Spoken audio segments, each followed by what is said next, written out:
Olá pessoal, tudo bem? Bom dia, boa tarde, boa noite. Estamos aqui em mais um programa Questão de Direito, programa do curso de Direito da nossa maravilhosa e acolhedora Univale. E estamos hoje com uma pessoa muito especial, professora Renata Campos. Professora Renata Campos, muito obrigado por estar aqui conosco para falar sobre os seus vastos conhecimentos sobre assuntos gerais. Eu que agradeço o convite, fiquei super feliz de poder vir aqui conversar com você e com as outras pessoas, né, sobre coisas que eu gosto muito. Pronto. Gente, sabe de que ela gosta muito? Vou falar para vocês. Ela é bióloga, licenciada e bacharel, mestra e doutora pela UFV e pós-doutora pela UFOP, além de ser professora dos cursos de graduação e do mestrado em gestão integrada do território aqui da Univale. Eu não vou ficar falando muito do currículo da professora Renata, mas ela trabalha questões ligadas ao meio ambiente, e isso é muito vasto. Hoje nós vamos conversar sobre água, meio de vida. 2 pontos. Um diálogo sobre direitos fundamentais e relações sociais, porque meio ambiente é muito mais do que o que as pessoas pensam que é. Com Mas certeza. antes de falarmos disso, antes de falarmos de água, quem é a Renata por ela mesma? Além de ser Bernardes.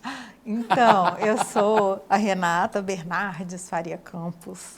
Então, eu sou mãe do Felipe, né? Sou professora, sou bióloga, sou mulher. Então, assim, são muitas Renatas, né? Talvez essas sejam as que me ocorrem aqui no momento, né? De mulher, mãe, pesquisadora, professora, um tanto isso. Mas pode ser que na medida que eu for conversando com você que muitas outras se apresentem, né? Compareçam. Bom, sejam todas elas bem-vindas aqui, tá? As que estão e as que virão, tá? Renata, não sei se é você ou as outras, né? Como que nasce, né, essa sua relação de pesquisadora com as águas? Me conta isso aí, que eu acho tão interessante.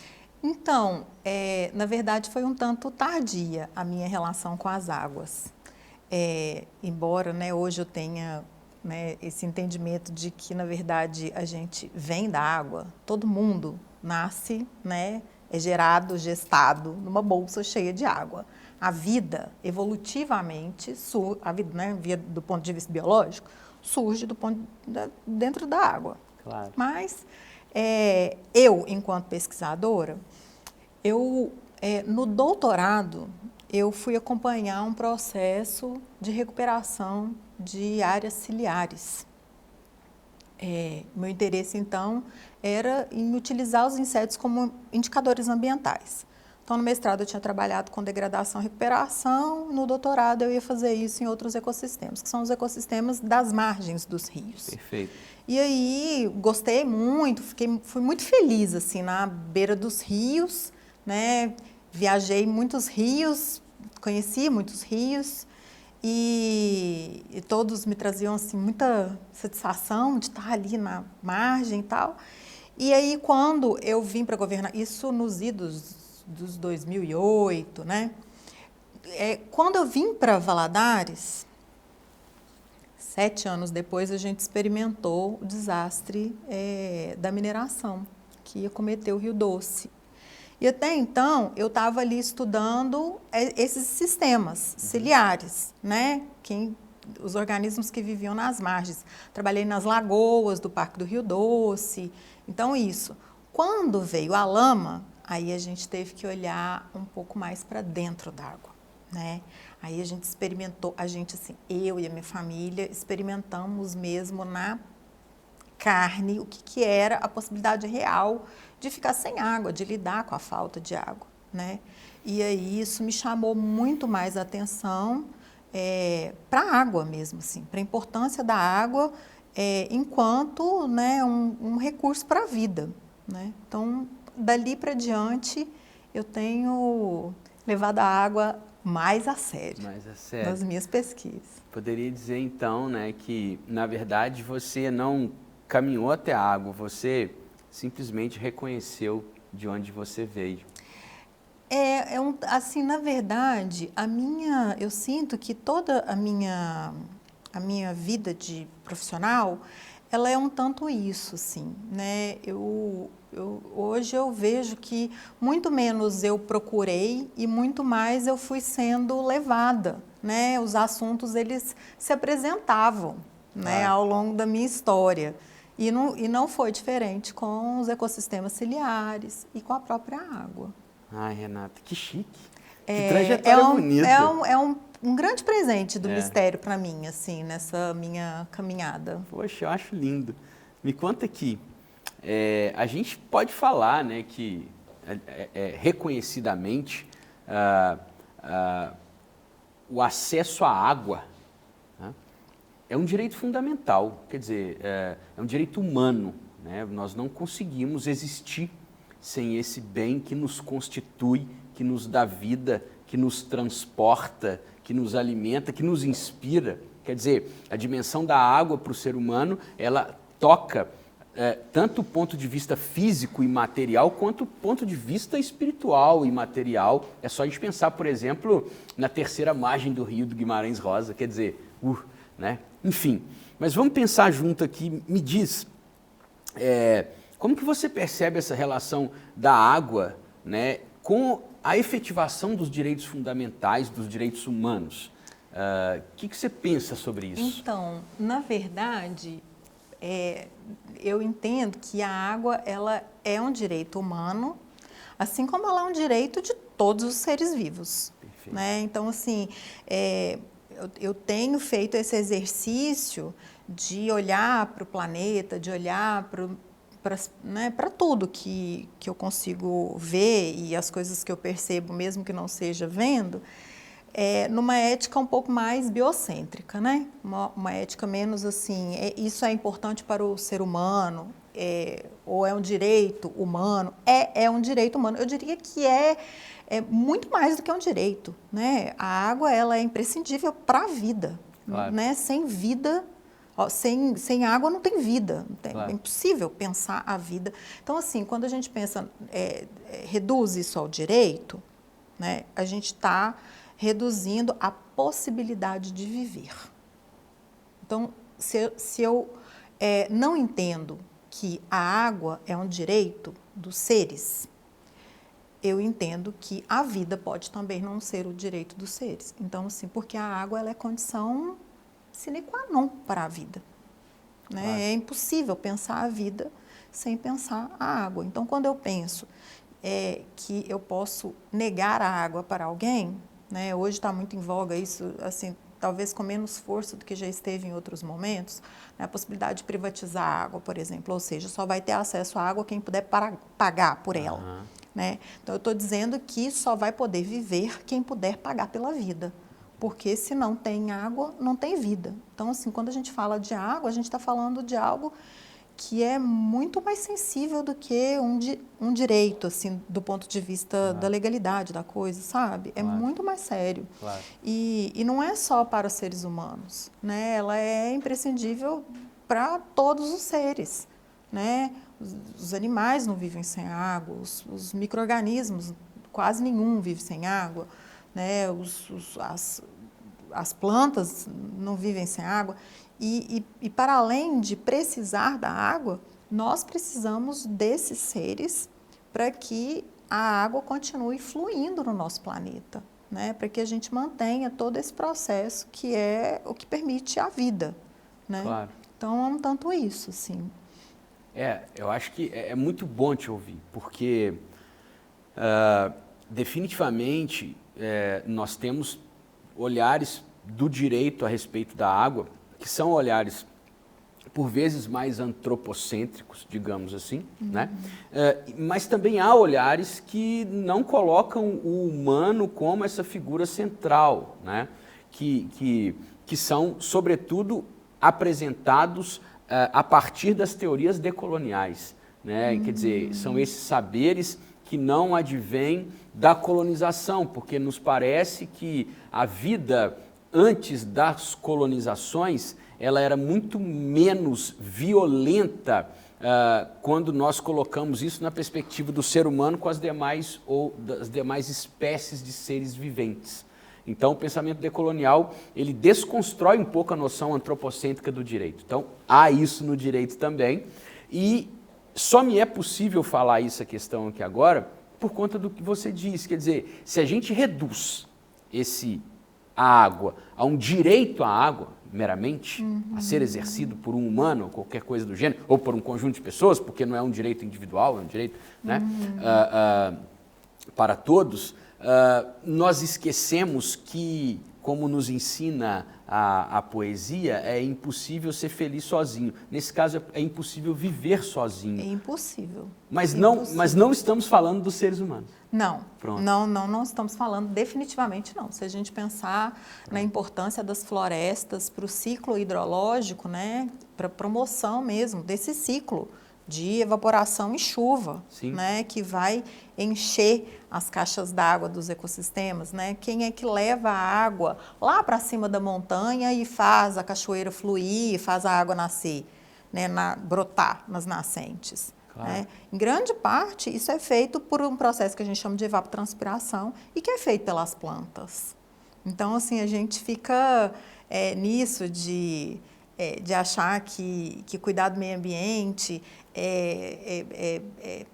fazer, né, sei lá, tomar banho rápido, não sei o quê, mas a gente esquece dessa importância gigante que tem as florestas. Aí eu estou falando da floresta mesmo, eu não estou falando de uma árvore, um canteiro, um jardim. É claro que essas coisas nos aproximam, claro, né? Ter um jardim, ter um canteiro é bom para a minha saúde mental, né?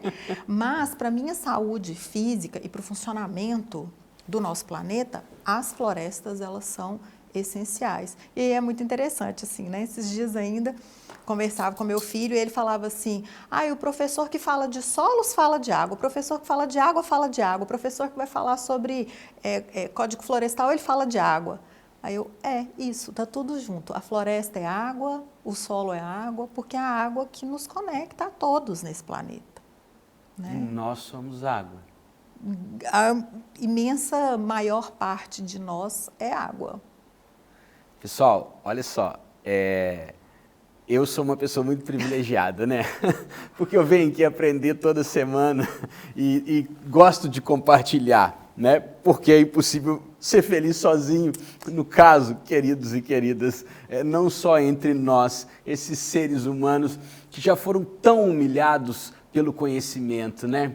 Nós temos as 3 humilhações sofridas pelo ser humano. Em algum momento pensávamos que éramos o centro do universo e vem a teoria heliocêntrica. Bom, não somos mais. Depois pensávamos que éramos feitos à imagem e semelhança de Deus e vem Charles Darwin e nos dá outra humilhada. E por fim, pensávamos que tínhamos controle sobre tudo e vem Sigmund Freud com o inconsciente. E hoje, a 4ª humilhação é feita pela professora Renata Campos, que nos diz que este poema cantado pelo Vinícius de Moraes, que é impossível ser feliz sozinho, não estava dizendo de seres humanos. E para continuar isso, convido vocês a estarem conosco no próximo bloco. Até logo!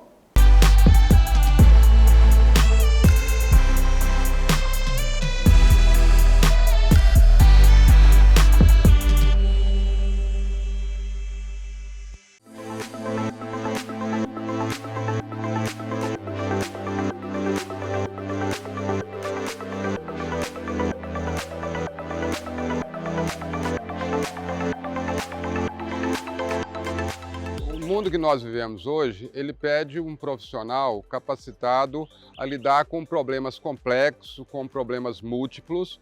Portanto, exige muitas vezes uma abordagem que seja interdisciplinar. Se no passado, no século XX, a especialização, né, era característica, no século XXI é a capacidade holística, a capacidade de ampliar os horizontes. Então, a interdisciplinaridade passou a ser central. E aí, né, nessa região em que a Univale está inserida, a Univale precisa formar profissionais que sejam capazes de dar resposta aos grandes dilemas e contribuam para o desenvolvimento da região. Então, daí ela propôs um mestrado que seja interdisciplinar, aberto a profissionais de todas as áreas. Trabalhando a gestão integrada do território, né? Então, a questão interdisciplinar, ela vem muito à tona. Trabalhar a questão interdisciplinar é propiciar ao aluno um contexto maior, né, de aprendizagem, porque é um aprendizado de maneira holística, né? Porque a gente insere no contexto da aprendizagem do aluno todos os campos de aprendizagem, a gente dá oportunidade para todos os alunos, a construção do saber é a partir do saber daquilo que o aluno traz consigo. O nosso trabalho aqui no GIT, na Gestão Integrada do Território, no mestrado, a nossa dissertação, abordou a questão relacionada com o cumprimento da lei de cotas no território de Governador Valadares. Sob a perspectiva da teoria das representações sociais, nós trabalhamos em torno do que viria a ser esse cumprimento da lei de cotas, sob o olhar do gestor, do empresário, sob o olhar da pessoa com deficiências, que à época nós chamávamos de PNE, portador de necessidades especiais, não se usa mais essa nomenclatura, então das PCDs, e sob a perspectiva do Poder Judiciário. Falar sobre aprendizagem, quando a gente é pedagogo, é uma situação assim, muito interessante, porque envolve o saber como o aluno aprende, de que maneira, e principalmente a gente enxergar que nas situações vulneráveis, né, porque nossos alunos, os alunos com os quais eu trabalho, são alunos, né, de territórios de vulnerabilidade. Então, assim, como isso acontece naquele contexto, né? E de que maneira, enquanto pedagoga, a gente pode contribuir para a aprendizagem desses alunos? A gestão integrada do território, o mestrado, representa para mim uma abertura, um leque de possibilidades muito grande com a minha formação pessoal, com a minha possibilidade do exercício do magistério, as interfaces que eu pude fazer com outros conhecimentos de outros territórios e a minha chegada até o doutorado com uma visão mais ampla, mais flexível do conhecimento. Em geral, a gestão integrada do território é um curso que é um momento na minha vida que como fosse um divisor de águas, faz com que eu possa conectar todo este conhecimento que nos é ofertado de maneira bem sólida e bem objetiva e bem racional para a minha construção pessoal, profissional e a minha chegada até o doutorado.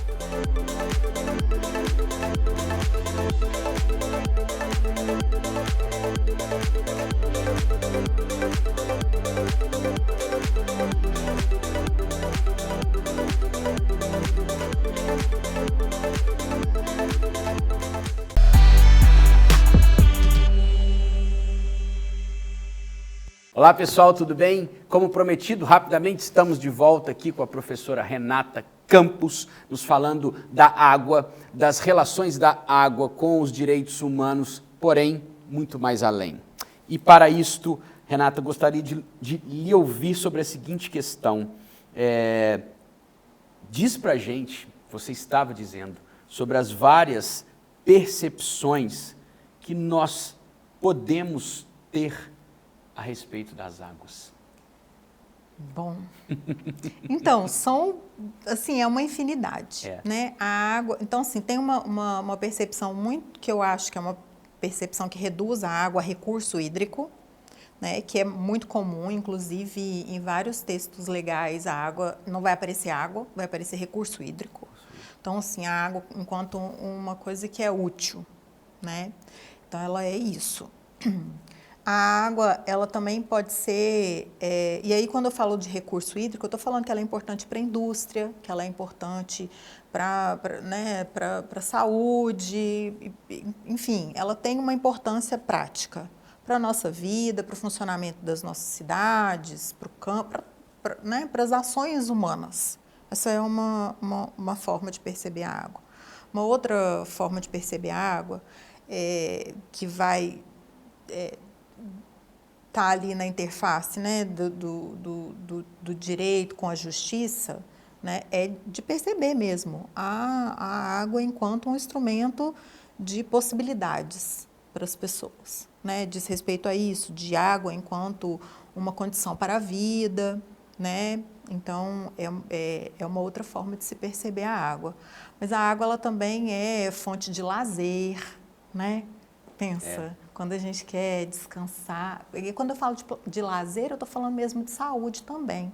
Porque quando a gente quer descansar, né, muita gente fala, tá nervoso, vai pescar. Você fica à beira da água, você fica ali vendo a água passando, escuta o barulhinho. Então, tem quantas pessoas eu conheço que tem uma cascatinha em casa, tem uns negocinhos assim para fazer um barulhinho de água, ou gente que vai dormir e fala, eu coloco um barulhinho de água e deu. Então, assim, tem isso, né, de nos proporcionar um bem-estar e tal. Até aqui a gente está falando dessas questões, mas a gente pode transcender para a questão espiritual, Claro. né? E aí a gente pode ver que a água, ela aparece nas vertentes mais diversas. Eu não sou uma entendedora de estudos da espiritualidade, nem de longe, mas se a gente for pensar, né, assim, nas religiosidades mais de matriz africana, a gente tem lá, né, Oxum, Iemanjá, que são regidas e regem a água, como que é importante e tal. Se a gente for pensar em povos originários, como que os banhos de ervas são importantes. No caso da cultura mexica, os temazcales, que são estruturas de purificação mesmo, né? Onde as pessoas se purificam pelo vapor da água quente. A gente tem ainda, assim, no próprio cristianismo, né? Lá, uma das últimas passagens, né, de Cristo, quando aquele soldado vai lá ver se Jesus morreu mesmo, ele né, enfia a lança em Jesus e jorra água. Então, assim, a água aparece ali num momento muito importante. Claro. Né? Mas a gente pode pensar na cultura oriental. O Buda, quando ele estava querendo resolver alguma questão dele, ele sentava na beira do rio e ele, inclusive, foi balseiro até o final, né? Quando a gente vê lá no Siddhartha. Ele dialoga com o rio e ele vê a sabedoria do rio e tal. Então, a água, ela está presente, assim, em muitos aspectos da nossa vida, que vão desde a condição para essa vida desse corpo, né, até algo que transcende a vida nesse corpo, que vai passar aí por uma possibilidade, por outros entendimentos, né, que vão afetar cada um de uma maneira, né, que são as espiritualidades. E assim, Renata, te ouvindo, eu acho que é muito relevante falar sobre isso, porque a água, ela de alguma maneira, pensando nos estudos territoriais, ela é um lugar, né? Ela é um lugar, porque essa relação que a gente estabelece com a água, a gente acaba tornando-a um lugar, né? Um refúgio, uma lembrança, uma inspiração. Quer dizer, você tem todos esses atributos que nós vamos chamar aqui de simbólico espirituais, a respeito da água, mas que são absolutamente fundamentais para a nossa existência enquanto seres humanos. Quer dizer, a humanidade não se constitui apenas de sobrevivência, muito ao contrário, né?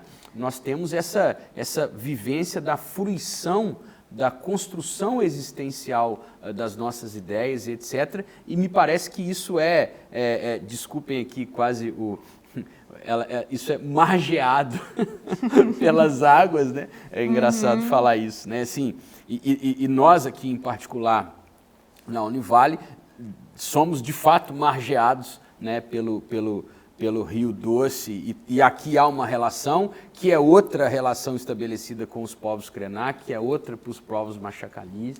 Quer dizer, então, assim, isso também são as várias possibilidades que a água tem, né?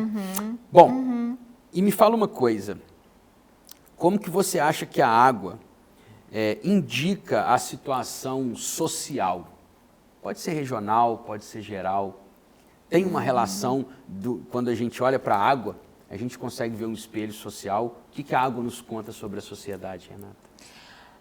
A água, ela é assim, a gente pode pensar no acesso à água. Quem são as pessoas que têm acesso à água? Quem são as pessoas que têm acesso, quem é que opta por usar água dentro de embalagens, né? Então, assim, a gente já vê que quem opta por usar, e aqui eu não estou nem entrando nessa questão do poder optar, mas assim, quem opta por estar a todo momento comprando água embalada, né, muito provavelmente está bem desconectado do funcionamento do nosso, né, dos processos de funcionamento do nosso planeta, porque ainda não se tocou de que aquilo ali assim, você tá utilizando a água e sempre que você está usando água, você está produzindo um resíduo. Né? Então, assim, que foi retirado da natureza e para ela vai ser devolvido. Ah, mas tem reciclagem.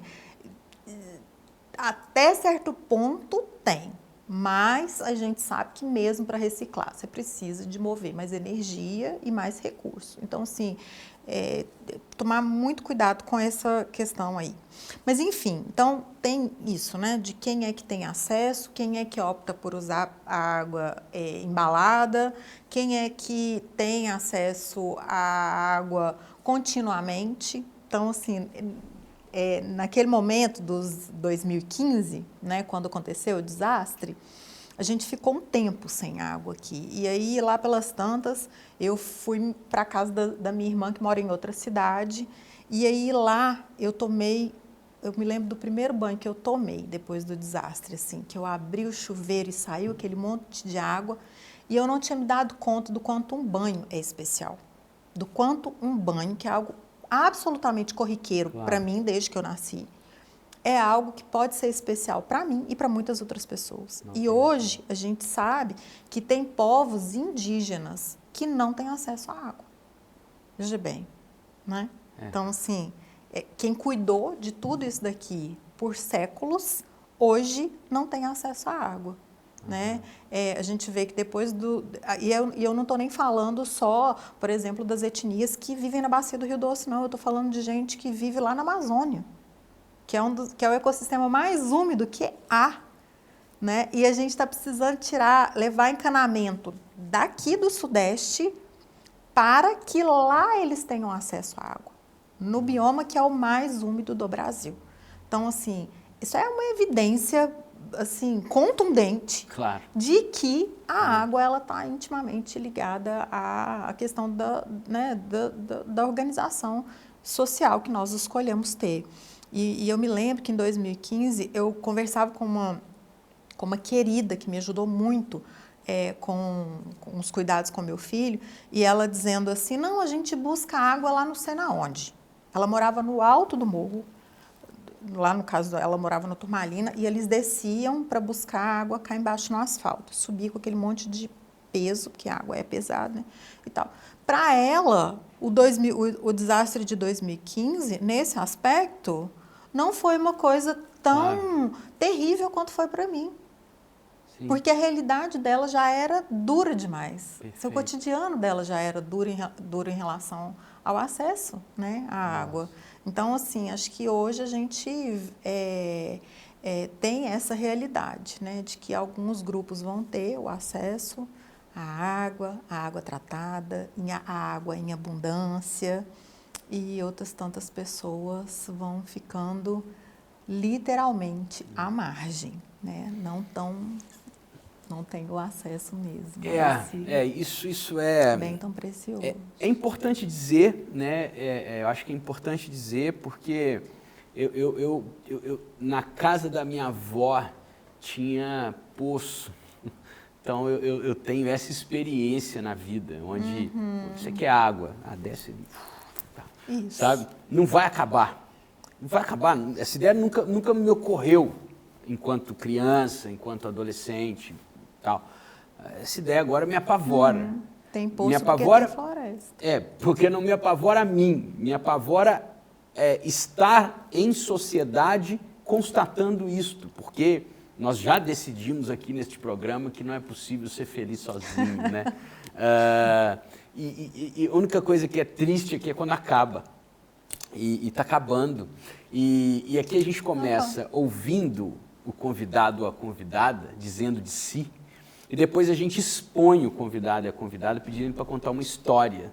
Uma história que pode ter o adjetivo que ela quiser. Engraçado, interessante, inesquecível, enfim, triste, alegre, mas é uma história de quem foi convidado ou convidada como forma de agradecer pela presença.